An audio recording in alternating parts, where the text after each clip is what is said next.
2024 के लोकसभा चुनाव के बाद अब तैयारियां 2027 के विधानसभा की शुरू हो चुकी हैं। उसके लिए बीजेपी सरकार विकास को भी प्राथमिकता दे रही है और जो नेता क्षेत्र के अंदर जा रहे हैं उनको लगता है कि इस बार उनकी सरकार चुनाव जो लड़ेगी वो विकास के दम पर लड़ेगी। मैं ये बात इससे कह रहा हूं क्योंकि हाल ही में सहारनपुर को एयरपोर्ट की सौगात भी दी गई है और कुछ बड़े हाईवे जो हैं यहाँ पर बनकर तैयार हो चुके हैं।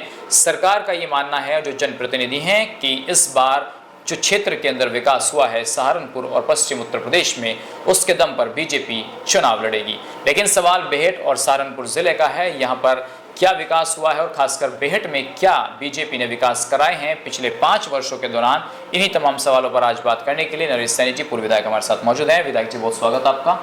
आपका बहुत बहुत स्वागत और धन्यवाद आपका। आज आपने से मुलाकात हुई और आपने अपने विचार दोगे हमारे लोग, इसके लिए बहुत बहुत आभार। तो विधायक जी, अभी एयरपोर्ट का यहाँ पर जो है प्रधानमंत्री जी ने उद्घाटन भी किया है, तो कैसे देख रहे हैं इन चीज़ों को आप? परसों जो उद्घाटन हुआ, आदरणीय प्रधानमंत्री नरेंद्र मोदी जी और उत्तर प्रदेश के मुख्यमंत्री आदरणीय आदित्यनाथ योगी जी ने उद्घाटन किया। और क्योंकि 2014 के बाद आदरणीय प्रधानमंत्री नरेंद्र मोदी जी ने कहा था कि हवाई चप्पल से पहनने के चलने वाला आदमी भी हवाई जहाज में बैठने का काम करेगा, वो उन्होंने साबित कर दिखाया। जितने हमारे ये बन रहे हैं हेलीपैड, उसमें आपका सरसावे का भी हुआ और लोगों में बड़ा उत्साह है। और मेरा तो क्योंकि वहाँ कर्म क्षेत्र भी है और मेरा कारोबार भी हुई है, मैं समझता हूँ कि उसको हेलीपैड बनने से ही वहाँ पे हवाई अड्डे के बनने के बाद आसपास की कितनी प्रॉपर्टी की रेट बढ़ गई। मैं देख रहा हूँ, आज अखबार हिंदुस्तान अखबार में भी है, मैं भी सोच कर स्तंभ हूँ। रेट बढ़ गई, ये डेवलपमेंट का एक हिस्सा है और वो डेवलपमेंट की वजह से ही मैं समझता हूँ कि उत्तर प्रदेश को तो हाईवे से जितने रास्ते मिल गए, हाईवे स्टेट बोल दिया जाए, कोई भी उसमें भी कोई दो राय नहीं है। क्योंकि हमारे सहारनपुर में भी आपका पंचकुला से हाईवे है, आपका अक्षरधाम से देहरादून का एक्सप्रेस हाईवे बनने लग रहा है, आपका मेरठ अंबाला कैंट से मेरठ कैंट बनने लग रहा है। तो हाईवे का एक जाल सा बिछ गया है और इनसे इतना डेवलपमेंट हो रहा है, किसान की प्रॉपर्टी के दाम बढ़ रहे हैं, बेरोजगार लोग अपना रोजगार के रास्तों की वजह से कर रहे हैं। तो एक डेवलपमेंट पश्चिम उत्तर प्रदेश में बढ़ रहा है। और मैं समझता हूँ बेहट विधानसभा का तो डेवलपमेंट जो अक्षरधाम से देहरादून एक्सप्रेस वे हाई जा रहा है, वहाँ से दिल्ली के लोग और देहरादून के लोग ने मोहंड और हथनीकुंड के आसपास की रेट जितने आज तक नहीं बढ़े होंगे, एक साल में इतने रेट बढ़ाने का काम हो रहा है। ये डेवलपमेंट का एक विधायक जी, आप कह रहे हैं कि सरकार आपका काम कर रही है, लेकिन अभी कल से जब हम देख रहे हैं यहाँ पर जो है उद्घाटन हुआ है, तो जो बसपा के पूर्व सांसद रहे आसिफ फजलुर रहमान साहब, उनके समर्थक कह रहे हैं कि बहुत बहुत धन्यवाद सांसद जी, आपके प्रयासों से यहाँ पर एयरपोर्ट बन गया है। तो ये उनके प्रयासों से बना है कि राघव लखनपाल शर्मा के जो समर्थक हैं वो कह रहे हैं कि हमने इसको बनवाया है? देखो, 2014 में आदरणीय प्रधानमंत्री नरेंद्र मोदी जी की सरकार बनी, भारतीय जनता पार्टी की सरकार बनी। उस समय हमारे सांसद राघव लखनपाल जी थे और उन्होंने, क्योंकि हमारे प्रधानमंत्री जी का बयान था, उनकी चाहत थी, उसको चाहत को देखते हुए जो हमारे सांसद थे उन्होंने उस समय प्रस्ताव रखा था और उसी समय का प्रस्ताव है, वो सब कागजों में है। प्रस्ताव किसने दिया था, उस प्रस्ताव को देख लेने के लिए आगे राघव लखनपाल जी का है तो राघव लखनपाल जी का मान लेना चाहिए, बीजेपी का मान लेना चाहिए। यदि सांसद फजलुर रहमान जी का है तो उनको देख लेना, उस पर सब रिकॉर्ड है, उसमें सबने आप पता चल जाएगा किसने वो प्रस्ताव दिया था। मैं मानता हूँ कि वो राघव लखनपाल जी का प्रस्ताव था। आदरणीय प्रधानमंत्री नरेंद्र मोदी जी ने उसको स्वीकृत किया और उसका उद्घाटन भी भारतीय जनता पार्टी में आदरणीय प्रधानमंत्री नरेंद्र मोदी जी ने किया। अच्छा विधायक जी, देखिए ये तो डेवलपमेंट की आपने बात की, लेकिन वहीं उसी जगह का एक वीडियो काफ़ी ज़्यादा वायरल हो रहा है, टर्मिनल में एंट्री कर रहे हैं नेता, तो ये फजीहत क्यों हुई नेताओं की, किसने कराई और इसका जिम्मेदार किसे मानते हैं आप? फजीहत कुछ नहीं है, क्योंकि एक सिक्योरिटी जिस एजेंसी से दी है, उस एजेंसी ने ये नहीं पता है कि कौन पॉलिटिकल आदमी क्या है।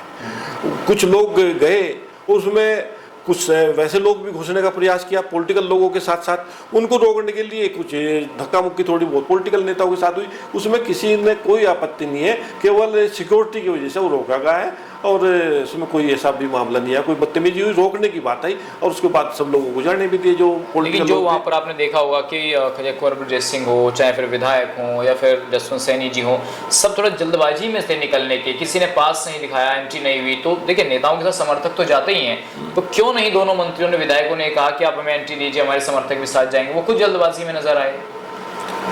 सभी पॉलिटिकल लोग थे, कुछ लोग उनके साथ चले गए, कुछ क्योंकि सिक्योरिटी चाहती थी ज़्यादा लोग न जाए, इसलिए सुरक्षा को रखते हुए, क्योंकि हमारी जिम्मेदारी बनती है, पॉलिटिकल लोगों की भी जिम्मेदारी बनती है कि हम सुरक्षित रहें और कहीं कोई घटना न घटे, उसको मद्दे रखते हुए ज़्यादा लोगों को पॉलिटिकल लोगों ने ले जाना नहीं चाहा, केवल माध्यम सुरक्षा है। चलिए विधायक जी, अब मैं 2024 के चुनाव से आगे की बात करता हूँ कि 27 का चुनाव आने वाला है। 24 के चुनाव में सहारनपुर लोकसभा सीटें भी आप हारे हैं, तो उसके पीछे का बड़ा कारण क्या मानते हैं? 24 में हम चुनाव यदि भारतीय जनता पार्टी का जितना वोट था वो भारतीय जनता पार्टी के प्रत्याशी पे गिरा है, और जो हमारे कांग्रेस के प्रत्याशी थे, कांग्रेस के प्रत्याशी के साथ बसपा का जो वोट था संविधान के नाम पे, उनके साथ वो प्लस हो गया है। उसी वोट की वजह से कांग्रेस जीती है।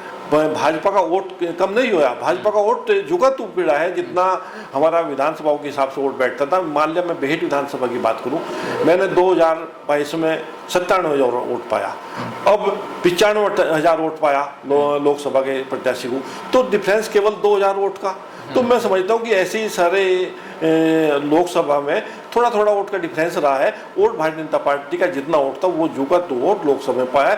यदि बसपा का वोट कांग्रेस पे न जाता तो 100% भाजपा का प्रत्याशी जीतता। तो विधायक जी, जब कार्यक्रम हुआ राघव लखनपाल शर्मा जी बेहट आते हैं तो उनकी नाराजगी शब्दों में, बड़े इशारों में झलकती है, चाहे वो राजीव गुंबर हो, चाहे फिर वो कुंवर ब्रजेश सिंह हो। आपके बारे में कुछ खास जिक्र उन्होंने नहीं किया। जिला अध्यक्ष भी वहीं बैठे तो उन्होंने जिला अध्यक्ष को इंगित करते हुए कहा कि मेरे अध्यक्ष जी यहाँ बैठे और मैं ऐसी बात कह रहा हूँ। तो क्या आप मानते हैं कि दोनों नेताओं ने कहीं कुछ चूक की है राघव लखनपाल शर्मा के चुनाव में? देखिए, जब प्रत्याशी कोई भी हो, चाहे मैं हूँ चाहे राघव लखनपाल जी हैं, कोई भी चुनाव हारता है थोड़ा गुस्सा अपने आप पे भी आता है, कहीं ना कहीं पार्टी पे भी आता है।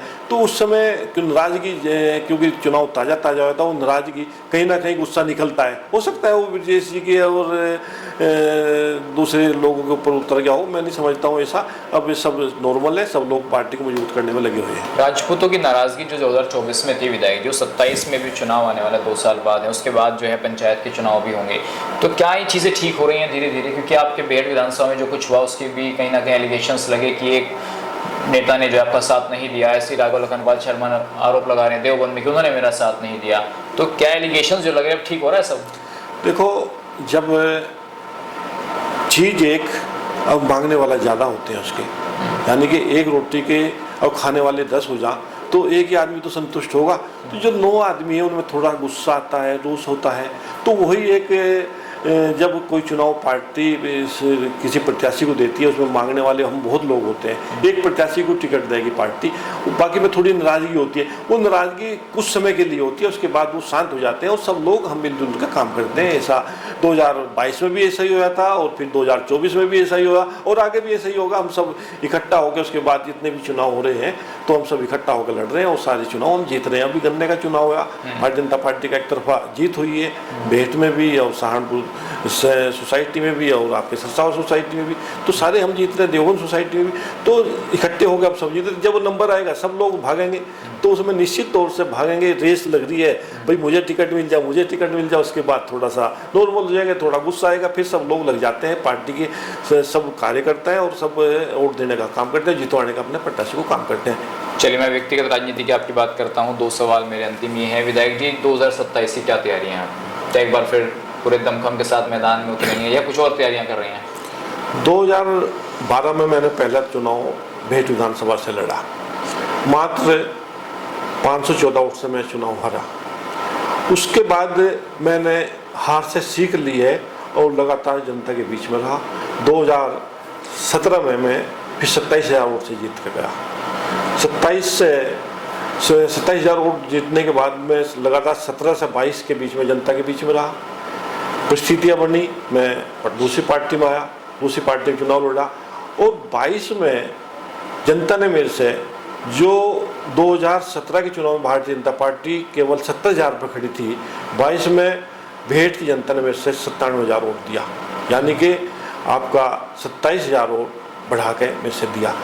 चुनाव हार गया लेकिन हिम्मत नहीं हारा और लगातार चुनाव हारने के बाद कोई दिन ऐसा नहीं होता होगा जब मैं विधानसभा में नहीं जाता हूँ। हर दिन जनता के साथ खड़ा और जनता की मोहब्बत मेरे साथ है। मैं हमेशा चुनाव के समय नहीं निकलता, मैं तो परमानेंट जनता के बीच रहता हूँ, जनता मेरे से प्यार करती है और मैं जनता का काम करता हूँ। मेरी तैयारी तो 12 महीने 24 घंटे रहती है। जब भी अब भी तैयार हूँ और आने वाले 24 तारीख जो 24 हो सन 24 में चुनाव होगा, उसके लिए तो मैं लगातार फील्ड में हूँ और चुनाव लड़ने पार्टी टिकट देगी, हम चुनाव लड़ेंगे 100% और जीत के भी आएंगे इस बार, इतना मेरा विश्वास है। आपके सामने जो है पिछली बार भी अवेरना टिकट मांग रहे थे, फिर वो 2024 का लोकसभा का चुनाव मांग रहे थे, तो वो तैयारी कर रहे हैं 2027 की। तो परिस्थितियाँ अगर उनके पक्ष में रही विधायक जी, तो क्या वहाँ पर भी आप पार्टी के दमखम के साथ खड़े रहेंगे? अभी तो उसमें बहुत समय है, पार्टी जो फैसला लेगी हम पार्टी के साथ रहेंगे, पार्टी जो भी फैसला रहेगी, क्योंकि अभी समय है, समय में हम भी टिकट मांगने का काम करते हैं और अभय प्रताप ही नहीं टिकट मांग रहे, टिकट तो और बहुत ठाकुर हमारे समाज के लोग भी मांग रहे हैं, ठाकुर समाज के लोग भी मांग रहे हैं और 10 बिरादरी के लोग भी लड़ रहे हैं। भारतीय जनता पार्टी के बहुत लोग टिकट मांगेंगे, वही बात मैंने कही, 10 लोग टिकट मांगेंगे, एक टिकट को मिलेगा, सभी 9 लोग उसके साथ चलेंगे, 6 में मुझे मिलेगा, मिल रहे हैं मेरे साथ चलेंगे, उन्हें मिलेगा, मैं उनके साथ चलूंगा, इसमें कोई ऐसे विधायक जी पूरे तरीके से तैयार है अपनी पार्टी? पूरी तरीके से तैयार है, हमेशा 24 घंटे तैयार हूँ और 24 घंटे मेहनत करता हूँ, कार्यकर्ता के बीच में रहता हूँ और कार्यकर्ता का काम को अपना काम समझता हूँ। चलिए, बहुत धन्यवाद विधायक जी, आपने अपना समय दिया, इसके लिए बहुत बहुत शुक्रिया आपका। तो ये थे पूर्व विधायक नरेश सैनी जी, जिन्होंने तमाम मुद्दों पर खुलकर अपनी बात रखी। फिलहाल इतना।